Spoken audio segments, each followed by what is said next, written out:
I know this is a, we are most of our action take place at a state level, district level, local level and national level. But I think this particular thing that I'm going to talk about, this is really on a planetary scale that the scientists are actually talking about. Why they are talking about? Because the climate action is not proceeding at a rapid pace. So scientists are thinking about radically, it's in some sense more like a scientific fiction idea. So as you can see here,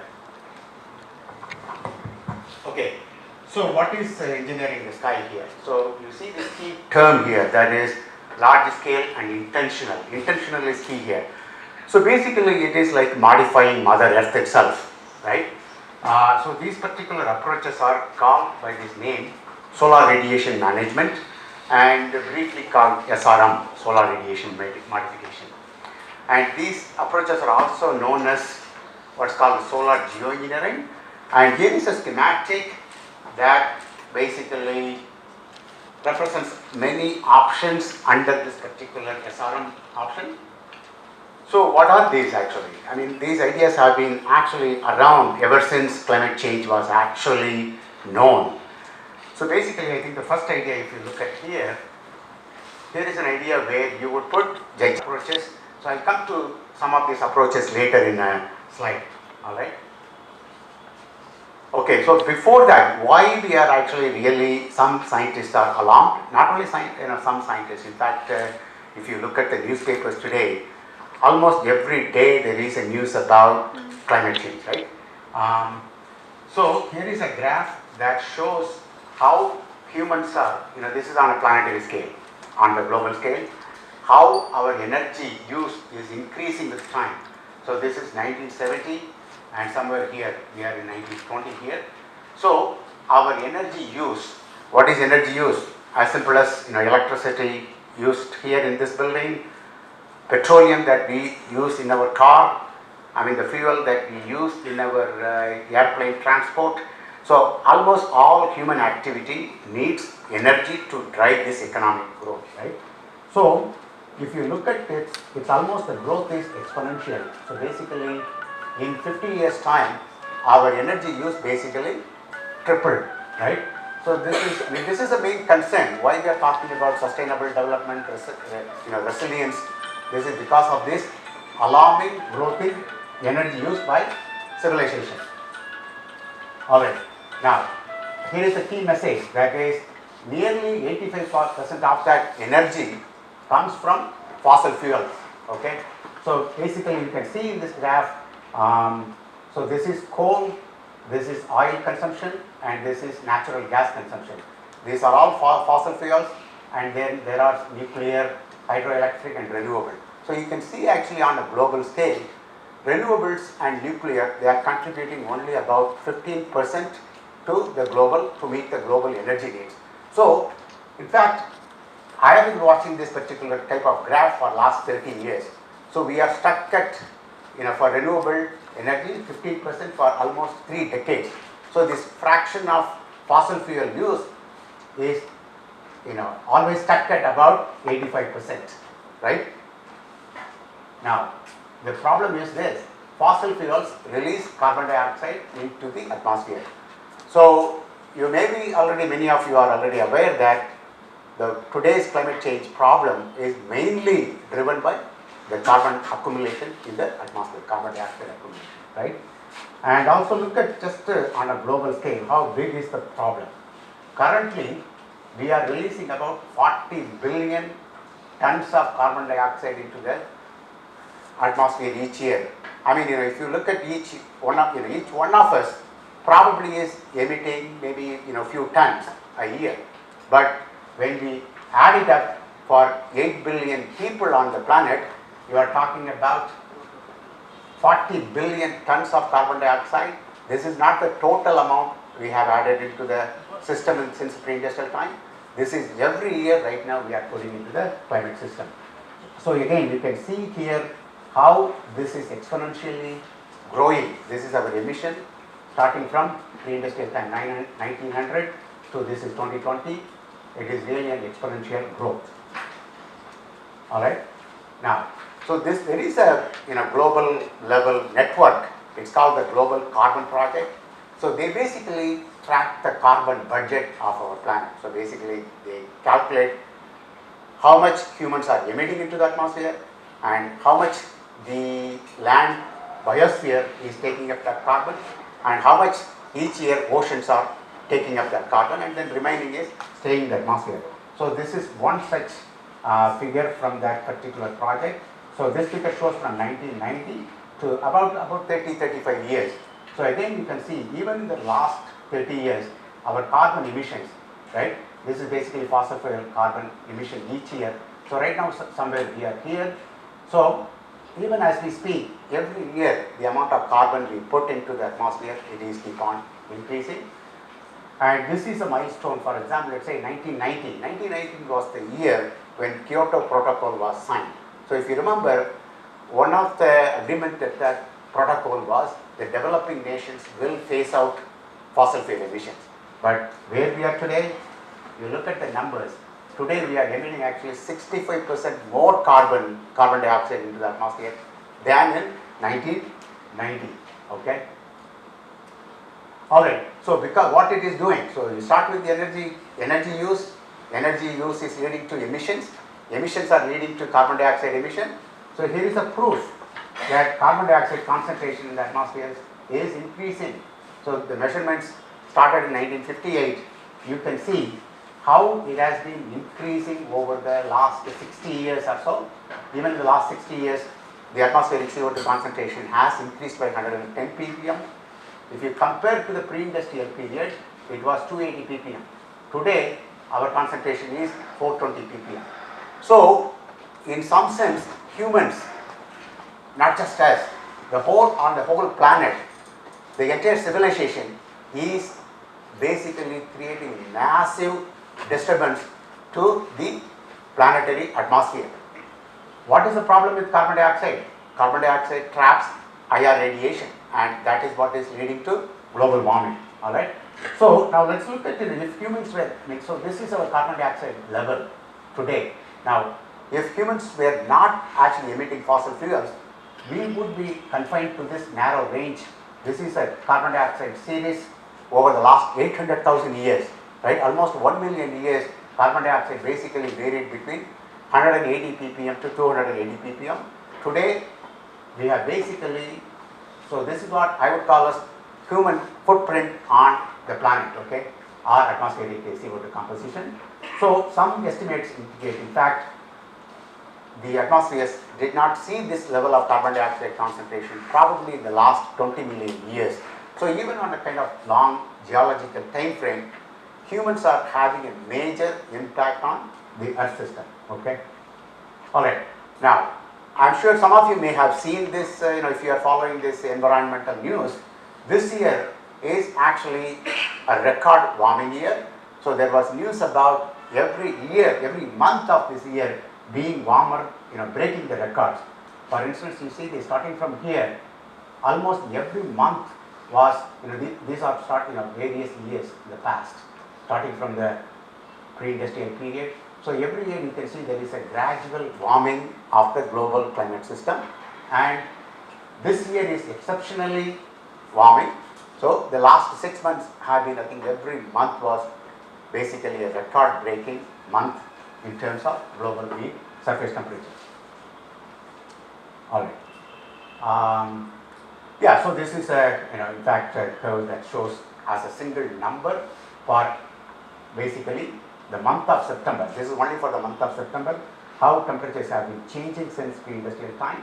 You see that September was basically, compared to the pre-industrial time, it was 1.8 degree warmer than the pre-industrial time. But if you remember, the Paris Agreement was 1.5 degrees on an annual mean basis. So this is of course only a monthly mean basis.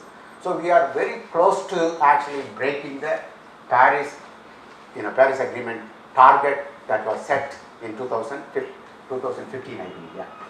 All right. Okay. So what are the conventional solutions that we have been actually, we can also broadly categorize the climate change, how we are addressing on a planetary scale. the climate change problem. There are two ways.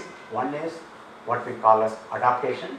So adaptation is basically, many do that. If the sea level is increasing, for instance, you can actually build a wall around the coastal areas, so that will actually prevent the sea water coming into the land area.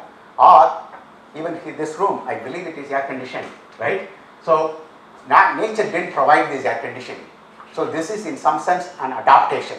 So if we had, just imagine if you had infinite, amount of energy available to us, we could actually air condition every building, every car, everything. I mean, we can still live comfortably. That's an adaptation.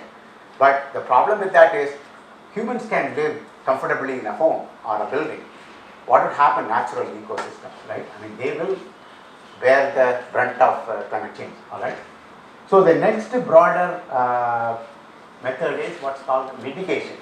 Mitigation is basically, the simple mitigation method is basically reduce the amount of carbon emission.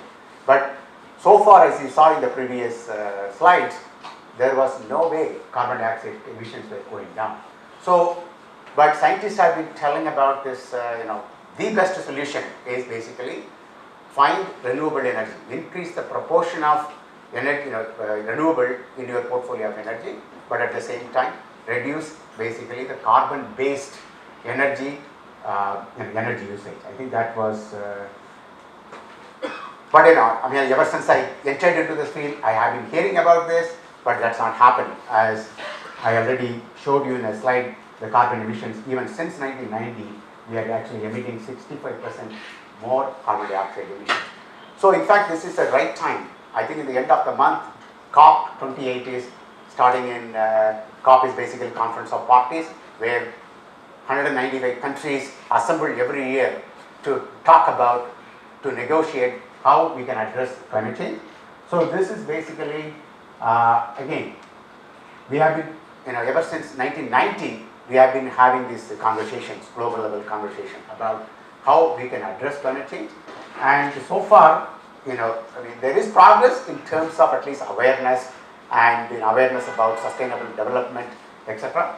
But the emissions are still very large. So, 65% larger than what was in 1990. So, I think this is a question, any risk. I mean, every day our life, of course, we face lots and lots of risk, right? So, some scientists are actually seriously thinking about this, that we are already on an exponential track. And let's say, if we don't, still if the carbon emissions do not come down in the next 20, 30 years, right? What if climate change becomes unmanageable, right? Unmanageable. And suppose we overshoot the Paris goal of 1.5 degree or 2 degrees global mean warming. Do we have a solution at that point? Because all these agreements are not legally binding, right? There's not legally binding on anybody, because this has to be mostly a voluntary reduction of carbon emissions by each country, right? Now, what if that doesn't materialize and climate change becomes really catastrophic, let's say? I mean, we are already seeing it. Bangalore, for example, you ask the Bangalore people who lived here for the last 50 years, you would know how much the temperatures are warmer here during the pre-monsoon time as well as post-monsoon, right? And similarly, in many places, you do hear about extreme rainfall and extreme flooding and etc., right?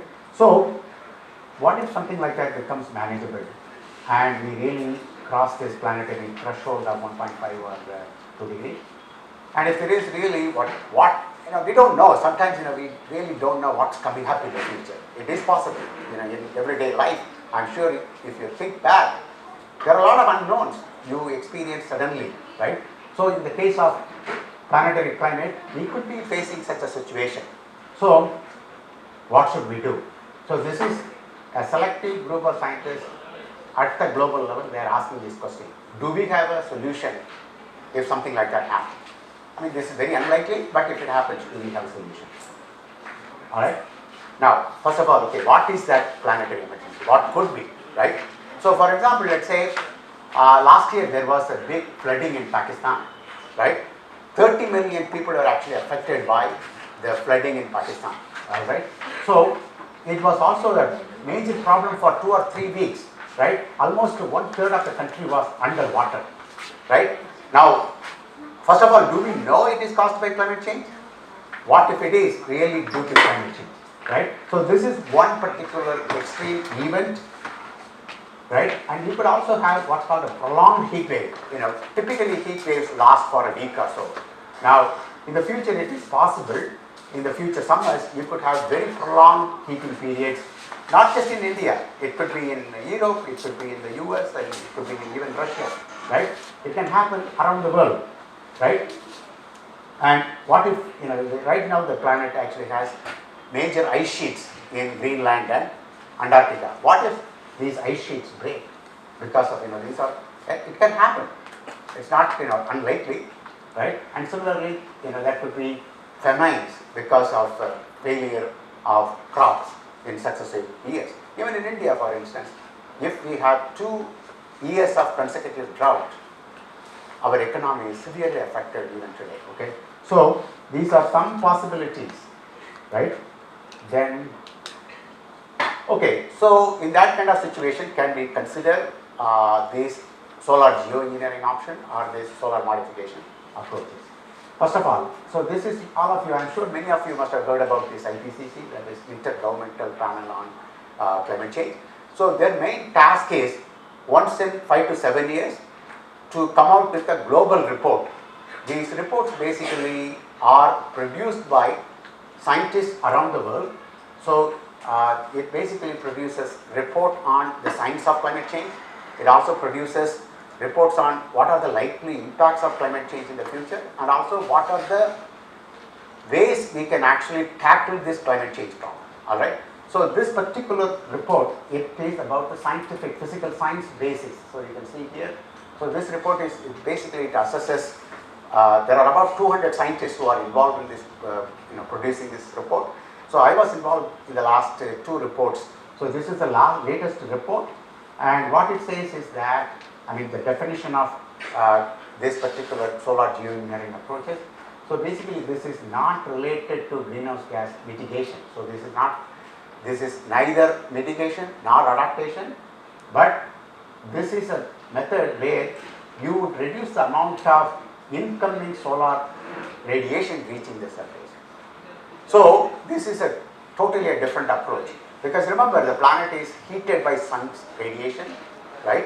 And then the planet actually loses energy through thermal radiation.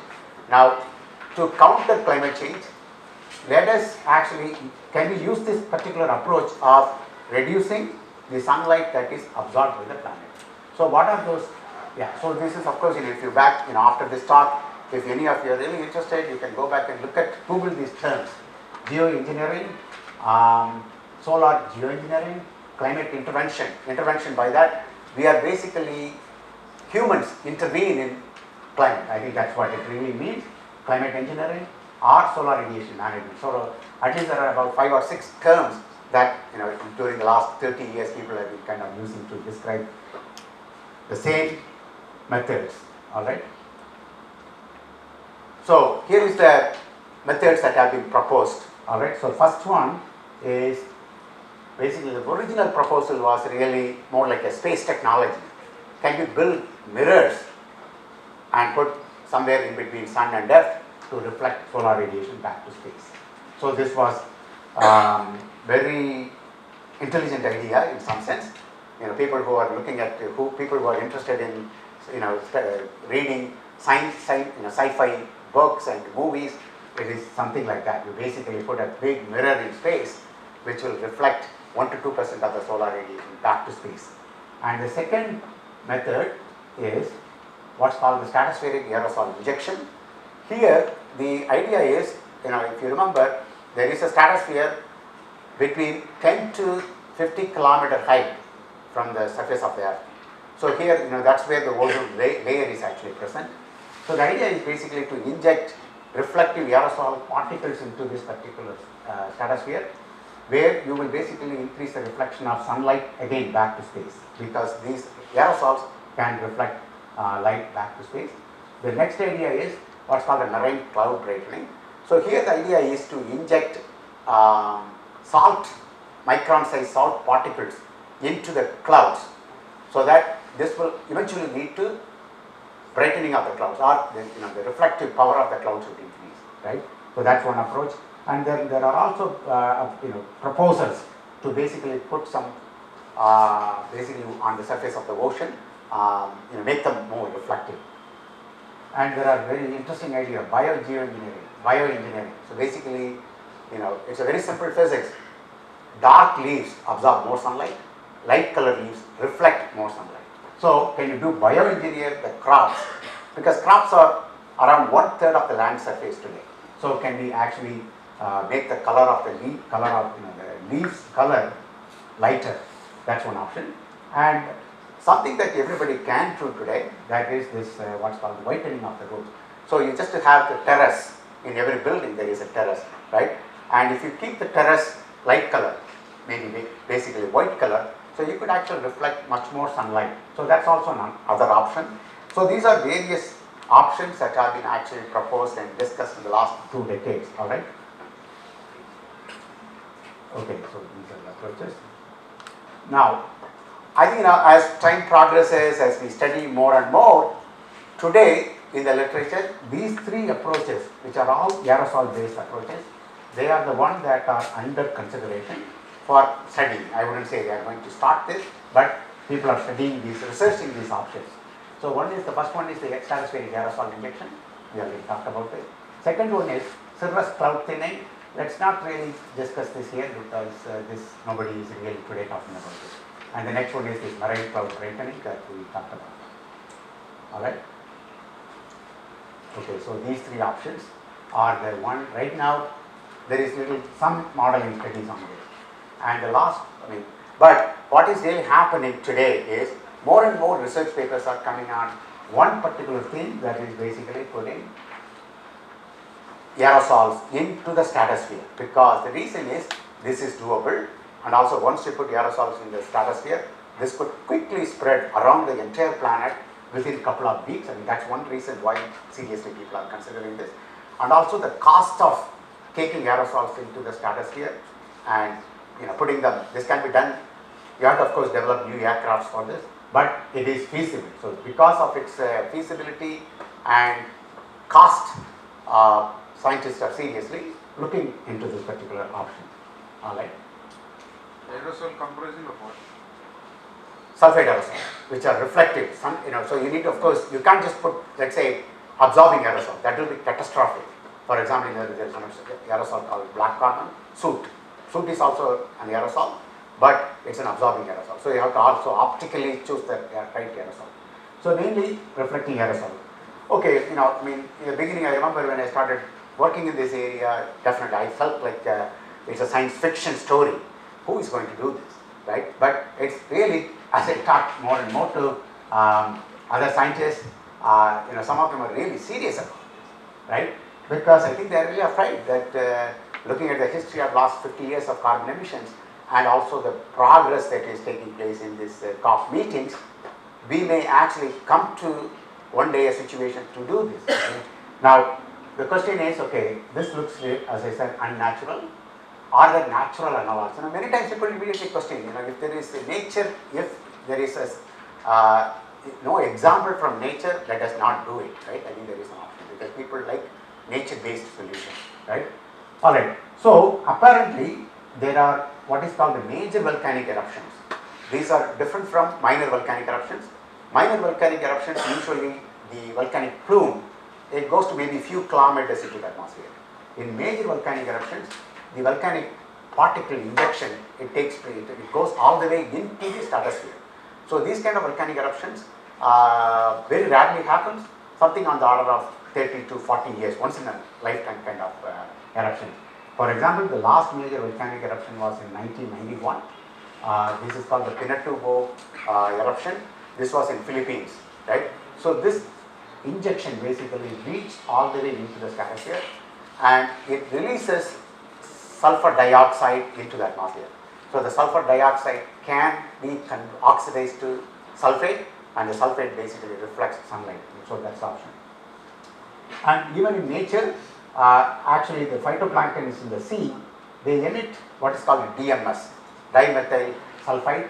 So these basically get converted into sulfate, and this sulfate actually helps the cloud formation in the ocean areas. So there are natural analogs for at least the marine cloud brightening and the stratospheric aerosol injections. Okay. Now, in fact, the major volcanic eruption that was closely monitored was this Pinatubo eruption in 1991.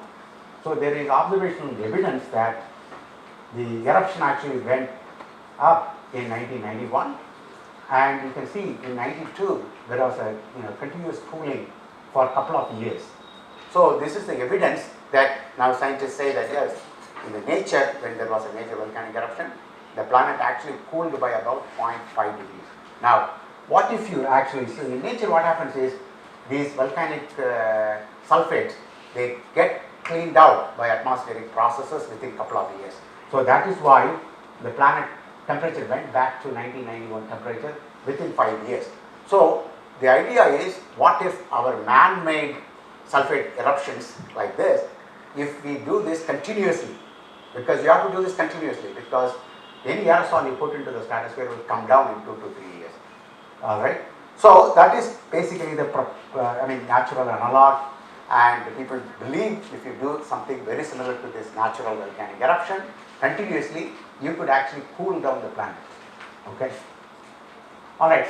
So now I think one can immediately look back at the history of this whole geoengineering idea, right? So I was also pleasantly surprised. There was a report as soon as, it was actually in the late 1950s and 1960s, people were actually thinking about that man-made this carbon dioxide into the atmosphere could be posing a serious problem to the climate system. So at that time there was an environmental report written, basically produced by scientists for the US president in 1965, and they were aware of this carbon dioxide problem at that time. The first solution, in fact, they talked about in that report was basically spreading very small reflecting particles over the large surface ocean areas. So this is basically the idea is to counter the warming created by carbon dioxide by reducing the amount of sunlight absorbed by the planet. Okay, and they also made a cost estimate at that time. They said that 1% change in reflectivity is enough. Right now the planetary reflectivity is 30%, right? So they said, okay, something like if you increase that just from 30 to 31%, you would be able to actually offset the warming, and the cost would be $500 million a year at that time. But today it's about it could be much more, because this was 1965. We are talking about something like 55 years or so, right?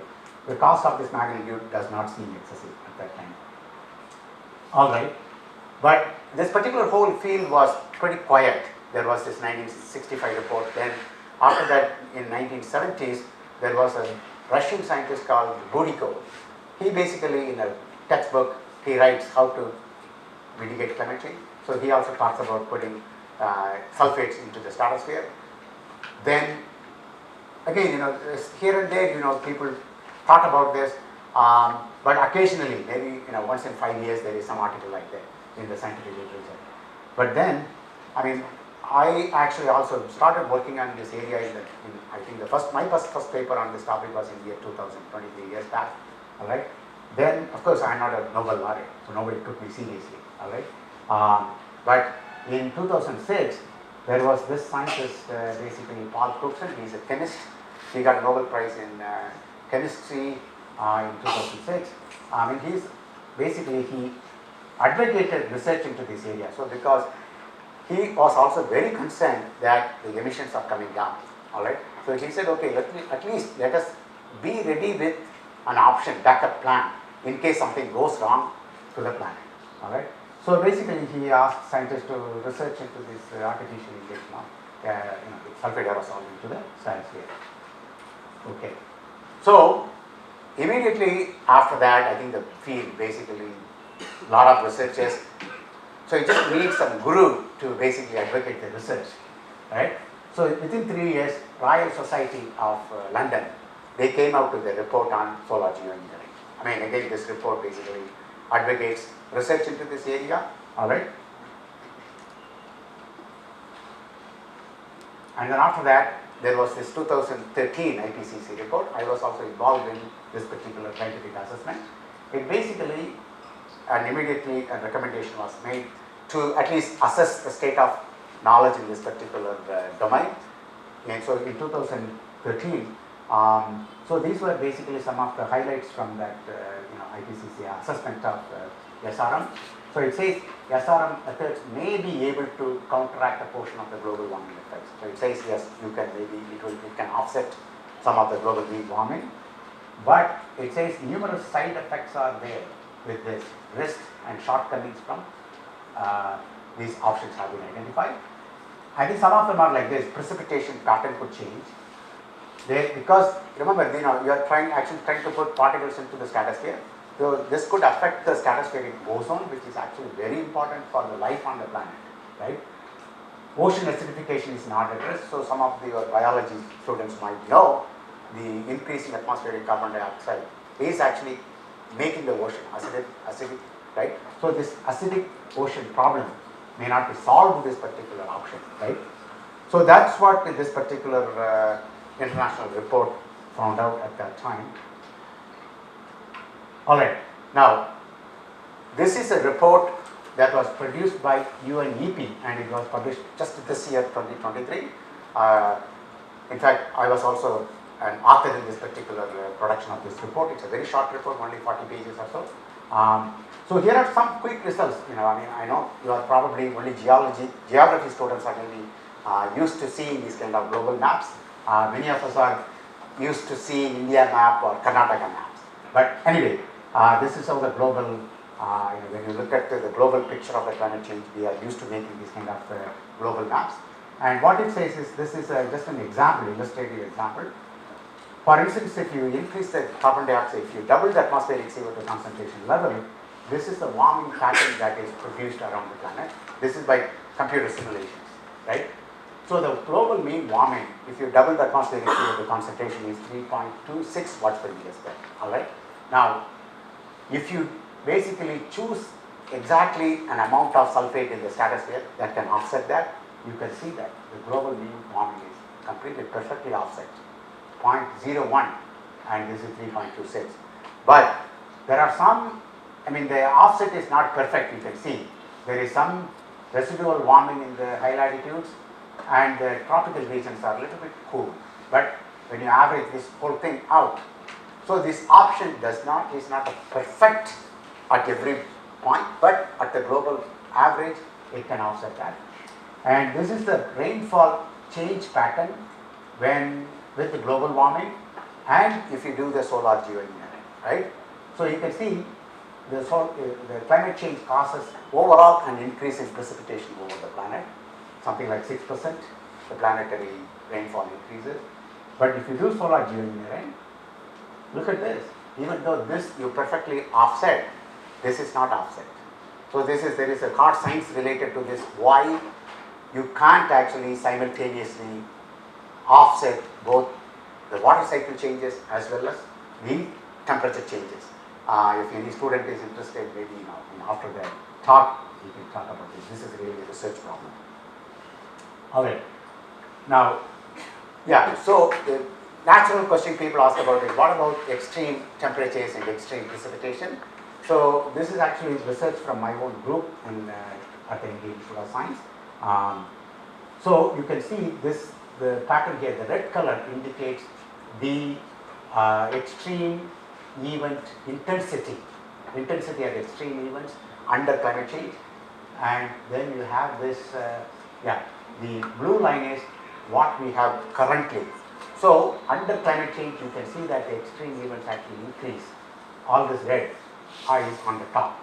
But if you do geoengineering, you can see, in fact, most places the green line is in line with blue, or it's even actually slightly overcorrection. So the extremes could be actually overcorrected by solar geoengineering. So it does work.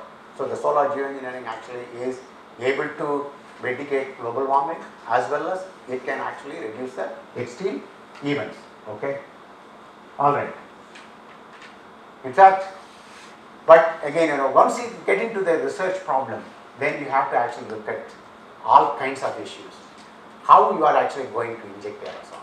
I think that's the one question that people are you going to, how are you going to get uniform aerosol around the planet? Okay. So we actually looked at what if the aerosols are actually injected at various locations on the planet. You can inject the aerosols at the equator or 20 degrees north, 30 degrees north or 40 degrees north. So this becomes now a research problem. So what we found was, if you inject the aerosols at the equator, so here is the equator scenario, the rainfall is actually a little bit reduced over India, something like 4% there is a reduction in rainfall over India. That is not bad, but for some reason if you inject the aerosols at, let's say, 15 degrees north or 30 degrees north, so in general, if you inject the aerosols in the northern hemisphere, India is severely affected. Indian monsoon, as you can see, up to 30% reduction in Indian monsoon can happen. So you have to, this is where it becomes an engineering problem now, right? So how we are going to design a scheme, right? Okay, but people are working on this, so nothing to be alarmed about that. So we have to identify exactly how you would do it and what are the risks associated with that, or basically it's more like an optimization problem, how you can actually maximize the benefits, all right? All right, so this is another study in my own group at the Indian Institute of Science we did almost 5 years back. So there is a, people are actually, there is a lot of conversation about this, whether you want to do global scale geoengineering or you want to only do regionally. For instance, people are worried about Arctic ecosystem. Arctic is the place where it's cold, there is ice cover, so people are concerned that in the Western countries the sea ice might disappear in the future. So there were some proposals, okay, let's do the solar geoengineering over the Arctic to cool the Arctic, but let's not worry about that. But if you do that, in my research group, what we found was, if you do only Arctic geoengineering, you could actually reduce the rainfall over all the monsoon regions in the northern hemisphere. So you can see here, this patch of red, it indicates rainfall reduction. So, right? So again, you have to, before you do, you can have a proposal, but you have to actually verify how it's going to benefit. This is obviously going to benefit the Arctic, but at the same time, remember the global, just like we are talking about globalization, we are talking globalization of only humans, but nature is interconnected, right? So atmospheric circulation, it is of course interconnected. What happens here, it is connected to what happens in the polar regions. It's a fluid, right? So what you do to the Arctic actually affects what happens in the tropical region. So these are some of the questions that we have to really address before taking any decision. The decision may never come, but it's good to understand how the climate system works. All right. Now, there are, of course, problems identified. I'll just go through very quickly what problems. So, for example, you look at the sky when it is a clear day, beautiful blue sky, but if you have particles in the sky, it's muggy, right? It's slightly invisible. So, although we are putting these particles in the stratosphere, remember these are particles, micron-sized particles. They will produce diffuse light. So this is what happens if you increase there is a metric called aerosol optical depth. If you increase, when the aerosol optical depth is really small, you see beautiful sky. You see this how it becomes hazy, and then, so this is the amount, if you want to offset, you might actually end up putting. So you can see the skies could be actually permanently, in fact, made a little bit hazy. That is one problem. The other problem is, this is people thought this is a major problem. Remember, acid, sulfate is acidic, right? So this could actually eventually change even though you are putting in the stratosphere, it's going to finally fall down. So within a couple of years, actually it will fall down. Just like we saw in the case of volcanic eruption, within 2 years, the volcanic effect vanished. So these particles basically rain out from the stratosphere, they come into the troposphere, and then finally they get into the surface, right? So this could actually create acid rain problem for pristine areas. Right now acid rain is mostly, near the urban areas where aerosols are emitted, right? But then you could actually, but the only good thing is humans right now we are emitting nearly 50 times more than what is required to do. So the problem is not that severe, it is on the order of, you might actually increase the acid rain problem by 5 to 10%. So if we can actually take that risk of 5 to 10%, this is okay. So it depends on what level of tolerance is okay. Okay, we did talk about the ozone problem because we are talking about disturbing the stratosphere where ozone is present. Already there is a hole, ozone hole in the stratosphere in Antarctica. So this is a study that looked at the ozone column in the Antarctica, 63 degrees to 90 degrees, and it did actually find, as soon as this is the point where this is a model simulation, it shows that Antarctic hole could become deeper initially, 10 years. So we are already on the path of recovery. You see this Antarctic ozone hole, it is recovering. It is actually supposed to recover by 2070 or so to the previous levels, all right. But if we do this stratospheric solar geoengineering, it could delay the whole process. The recovery of ozone hole could be delayed, okay. All right, there is one severe problem that is what is called a termination problem. To be, let's say, so what we are doing by putting aerosol into the stratosphere is, we are not really addressing the root cause of the problem. Root cause of the problem is really carbon dioxide. So we are not really doing anything about carbon dioxide. So some people have really bluntly said, aerosol is actually a pollution, right? Aerosols are a pollution. So you have a pollution problem with carbon dioxide. So are you really trying to address that problem with another pollution, right? So now, in that sense, putting this aerosol is, for instance, during COVID time, we all put masks. COVID is around, so we are masking it. It doesn't, so that it doesn't get to this. Same way, putting aerosol in the stratosphere for climate change problem is a mask. The moment if you remove that mask, the problem is still there. The higher atmospheric CO2 concentration, that is actually already there. It's not gone. No, in case, because of, let's say, we have implemented stratospheric aerosol to the full extent, and the planetary temperatures are, let's say, offset by 3 or 4 degrees. Now what if something goes wrong? It could be a simple terrorist attack of this system. Then you are exposing the planet in a very short period to huge amount of carbon dioxide that has actually built up into the system. So for quite some time people thought, this is a serious problem because then you are subjecting the earth to extremely rapid climate change. The climate change that is happening over hundreds of years, you might actually make that happen in just 10 years if this unmasking problem happens, all right. Okay, so I think if there is what I have next is really mostly political, what is happening in the international community, how serious the problem is. Just to maybe I'll show a few slides. So the US Science Academy, National Research Council, they basically produced 2 reports in 2015, 8 years back, climate intervention, reflecting sunlight to cool earth. So that it was a book. So if anybody is interested, you can go back and look at, this is a scientific report. And then they also looked into this carbon removal option. I didn't really talk about this one, but this is also called climate intervention or climate engineering. And then there are lots and lots of reports now. Then after, but all of these reports, if you really look at, it happened only in the last 1 or 2 decades. So this is a European assessment of climate engineering. You can see here European assessment of climate engineering, and then this is about carbon dioxide removal methods. Um, then, but I think I talked about this termination problem. So this is one way now scientists are looking at the long-term approach to address climate change. So let us say we are basically on this path of emissions, right?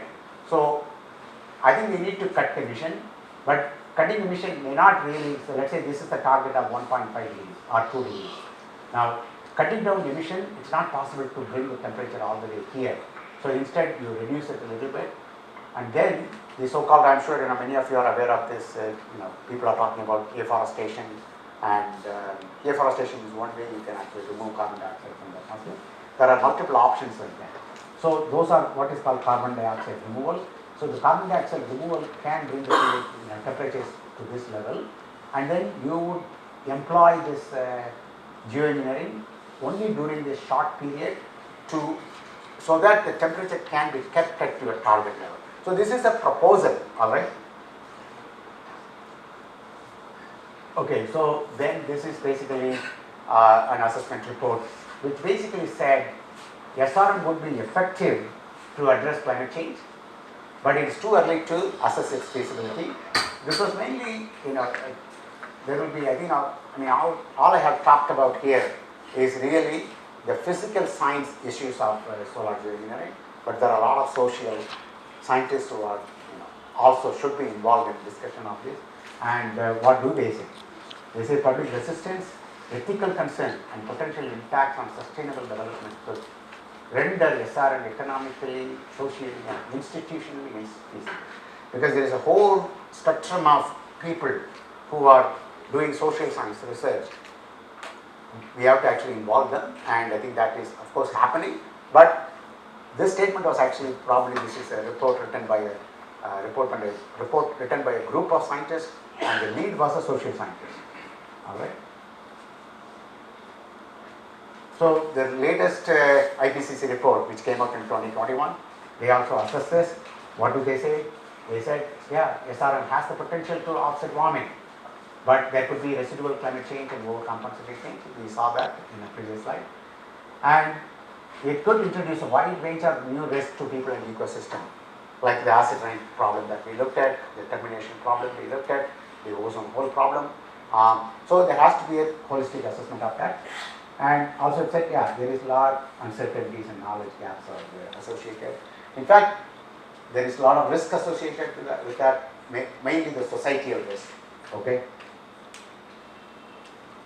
Yeah, so very latest, 2021, the US government actually took this even more seriously compared to the 2021 report. This report even actually said, okay, the US government can actually invest some money to study this particular problem, $100 million to $200 million over the next 5 years. All right, that's only a recommendation. So we'll see what happens. All right, so this is the latest report. I think I'll just quickly go through this. So I think just to inform you, the large number of reports now coming out about this new, one of the new options of addressing climate change. So this is UNEP report. This is not a US report. This is a global report. So what do they say? They say we should, a robust scientific review is needed for this particular thing, because there are benefits, there are risks. So what is the optimal thing? So there has to be a bigger scientific assessment of this. And then governance framework is needed, because this is a global commons problem. This is not a single nation problem, right? So what you do, what India does will affect China, or what China does will affect India. So this is a transboundary problem. So there has to be a global conversation on that, right? So yeah, so globally inclusive conversation is needed. And because you could affect the stratosphere, probably there is a regulatory framework for how we basically protect the stratosphere in the future is also needed. All right. Right. Immediately after that, the White House also came out with a report. This is this report again. I think it's very similar to the UN report. So it says, okay, make an assessment of the risk with climate change, risk of climate change versus risk of solar geoengineering options, And so, yeah, you need to have a social, basically justice perception, acceptance, etc. So you need a holistic assessment of this problem, not just the physical science aspects. And you also need transparency, right? Because what we do could affect others. So you need transparency in research as well as in case if we deploy, we need transparency in that. And also international cooperation is needed, just like how we are basically dealing with climate change. This is also a global problem, so we need to have international cooperation. Yeah, so these are a whole bunch of new things that are happening. UNESCO is writing a report on that. There was recently a report called Overshoot Commission report. This is American Geophysical Union is looking at this. European Commission is looking at this. So, I mean, they're all just looking at this because, I think what I'm trying to say is it is basically sensitizing the governments about this particular option that is being discussed by scientists. In fact, right now, what has happened, this is the latest, this paper came out in very, very recently. So it's saying that because of this, increased activity in this domain, what the US government actually has initially put some money is to observe right now the stratosphere, because you need to first understand the background stratosphere before you do anything. So right now there are planes that are basically being used to basically observe or monitor the stratosphere, but that doesn't really get into the SRM research domain. But all this indicates is people are getting serious about this, right? Okay, finally, I think I just anyway wanted to give you a holistic picture of the climate change problem. This is probably extremely useful to connect all the dots in the climate change problem, right? I mean, I spoke only about one specific issue. Now, let's go and look at this. I think this is very important for youngsters to understand. You start here, desire for improved well-being. We all want to actually live better, right? I mean, we all want to have car so that our transportation is easy. We all need air conditioning or conditioned temperatures. So there is a desire for all of us to live better, right?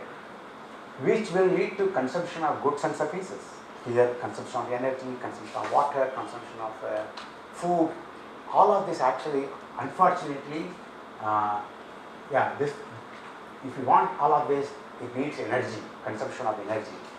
That's going to lead to carbon emissions, right? So the whole carbon emission is really driven by economic activity or our desire to have good lifestyle. There is absolutely no doubt of the link between economy and climate change is well established. So it's very important for youngsters to connect the dots here. So what that is doing, the carbon dioxide emissions, that's leading to carbon dioxide increase in the atmosphere, which is basically eventually leading to climate change. Now, we all know climate change, of course, leads to impacts on human ecosystems and everything. This is the biggest actually puzzle. That's why we have put it as a red. Will it affect eventually to the extent of, it's going to affect our consumption pattern, or is it really going to create catastrophe so that we can't really consume what we actually would desire, right? Now, and also there is a inner writing here. These are the various options. So there is a link starting from our desire to live better to all the way to climate change impacts. So at every stage you can break the link. For instance, you can conserve. The very simple step says conservation, right? If you are not in the room, turn off your AC, turn off your fan, turn off your lights, right? That's a very simple conservation. Or use less energy, right? I mean, you can still live comfortably, but at least you can remove the wastage of energy, right? So that's the conservation. So that will basically reduce consumption, right? And then consumption of energy is efficiency. You can, same electric appliance. I mean, there are improvements in this. I'm not saying anything new here. Everybody knows this, maybe not the youngsters, right? So you need efficiency improvements of appliances, right? And then consumption, this is the low carbon energy, that is basically greening, right? So you can always go for different options of energy that's going to reduce the carbon dioxide emission. And then there is this is the engineering option that people are now working on, that is this CO2 emission. Basically we are emitting CO2, but the carbon dioxide is increasing in the atmosphere, right? So you can break that link if you can devise methods to remove carbon dioxide from the atmosphere, right? Tree planting is a good example, right? Okay, the next link is, yeah, this is the one, CO2 in the atmosphere through climate change. So this is where this sunlight reflection methods come in. And then for climate change impacts, of course you can address that using adaptation. So the whole cycle here can be broken by conservation, efficiency, mitigation, adaptation, carbon dioxide removal methods, as well as solar energy, sunlight removal, sunlight reduction methods. All right. Finally, I think this is something to keep in mind. Why we are having this problem? Mitigation, including CBI. Mitigation problem is it's slow, costly, and scaling issues. Why I say that? We can't really get energy today from. Carbon energy is still by far the cheapest available. I think that cost. So, reducing carbon dioxide emission could be detrimental to economic growth. I think that is the single most reason why countries are unable to reduce carbon dioxide emission. All right. Adaptation has problem. You can adapt to 1 degree change, 1.5 degree change, but you can't definitely adapt for 4 to 5 degree change. We are already seeing unbearable conditions in certain time of the year in many parts of the world. All right. Now the problem. Okay, so this also has problem. So you can't also adapt. You can adapt to certain extent, but big climate change, serious problem. Now, what is the problem with SRM? It is, the benefit is it can act within 10 years, you can bring down the temperatures. It is also cheap, but it could be institutionally infeasible. These are some of my thoughts on the various challenges we are facing in addressing the climate change. These are the options, but all of them have some challenges associated with that, right? And finally, this is my last slide. This is just to give some instructions to youngsters what they should do. So, these are some popular solutions. So basically, increase the number of trees, reduce carbon emissions, reduce concrete jungles, right? And then finally, increase the number of lakes for. So these are all nature-based solutions. But I think by far still the biggest problem is carbon emissions, and unless the carbon emissions are brought down, that is the best solution, and that is basically what I would call as prevention is better than cure. That kind of approach for medicine they use, prevention is better than cure. So our carbon emission is the problem. So we need to really ultimately, it doesn't matter whether we have whatever option we have, the final ultimate solution is really reducing carbon dioxide emissions. Thank you.